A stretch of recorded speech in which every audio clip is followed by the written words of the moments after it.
Warangal declaration లో Congress party నేత రాహుల్ గాంధీ నల్లమల్ల ముద్దుబిడ్డ ముఖ్యమంత్రి రేవంత్ రెడ్డి రైతులకు ఇచ్చిన 2 లక్షల రుణమాఫీని అమలు చేస్తూ ₹1,00,000 వరకు రుణాన్ని వారి ఖాతాలో జమ చేయడం పట్ల హర్షం వ్యక్తం చేస్తూ నాగర్ కర్నూలు జిల్లా తోడుకుర్తి గ్రామంలో రైతు వేదిక వద్ద ఎమ్మెల్యే డాక్టర్ రాజేష్ రెడ్డి నేతృత్వంలో ముఖ్యమంత్రి రేవంత్ చిత్రపటానికి పాలాభిషేకం నిర్వహించారు. ఈ సందర్భంగా గ్రామస్తులు పెద్ద ఎత్తున డప్పు వాయిద్యాలతో ఎడ్ల బండ్ల ర్యాలీతో స్వాగతం పలికి సంబరాలు చేసుకున్నారు. అనంతరం ఏర్పాటు చేసిన కార్యక్రమంలో ఎమ్మెల్యే డాక్టర్ రాజేష్ రెడ్డి మాట్లాడుతూ ప్రతి రైతు గ్రామాలలో సంబరాలు చేసుకోవాలని సూచించారు. ఈ కార్యక్రమంలో కాంగ్రెస్ నాయకులు, కార్యకర్తలు, రైతులు పెద్ద ఎత్తున పాల్గొన్నారు.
జై జవాన్ జై కిసాన్ జై జవాన్ జై కిసాన్ రాజశేఖర్ గారి నాయకత్వం రామరెడ్డి గారి నాయకత్వం రేవంత్ గారి నాయకత్వం జై కాంగ్రెస్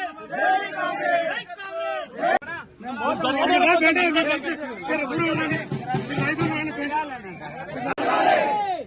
ఈనాడు ఈరోజు డేట్ ఎంత 18/7/2024 మన రైతన్నల జీవితంలో ప్రతి ఒక్కరి గుండెలో నిలిచిపోయే తారీఖు ఈ రోజు. ఎందుకంటే మన అసెంబ్లీ ఎలక్షన్ అంటే ముందు వరంగల్ డిక్లరేషన్ లో మన ప్రియతమ నాయకుడు రాహుల్ గాంధీ గారు ఏదైతే వాగ్దానం చేసిండో 2 లక్షల రుణమాఫీ ఒకటేసారి చేస్తారని చెప్పిండు. ఆ రోజు అది ఈ రోజు మన నల్లమల్ల ముఖ్యమంత్రి రేవంత్ రెడ్డి గారు ఈ రోజు ₹1,00,000 రుణమాఫీ ఈ రోజు అమలు చేసి ఆగస్టు 15 వరకు 2 లక్షల ఒకటేసారి రుణమాఫీ ఖతం చేస్తామని చెప్పాడు. మన తెలంగాణ రాష్ట్రం వచ్చిన తర్వాత ఈ రోజు చరిత్రలో నిలిచిపోయే విధంగా ఈ రోజు రాసి పెట్టాడు. కాబట్టి రేవంత్ రెడ్డి గారు ఎలా అయితే ఎలక్షన్ కంటే ముందు 6 గ్యారంటీలతో పాటు 2 లక్షలు ఒకేసారి రుణమాఫీ చెప్పిండో చెప్పినట్టే 6 గ్యారంటీలో 4 గ్యారంటీలు అయిపోయినాయి. ఇది మొదలు పెట్టిండు. ఇది మొదలు పెట్టాలంటే తెలుసు మన తెలంగాణలో ఆర్థికంగా చాలా వెనుకబడి ఉన్నాం. ఎందుకంటే పోయిన పాలకులు 10 సంవత్సరాల్లో ఉన్న ఖజానంతా ఖాళీ చేసి దేనికి పని రాకుండా చేసిండు. కానీ రేవంత్ రెడ్డి గారు కష్టాలు వచ్చినా సరే 2 లక్షల రుణమాఫీ చేస్తా అన్నాడు. దీనికి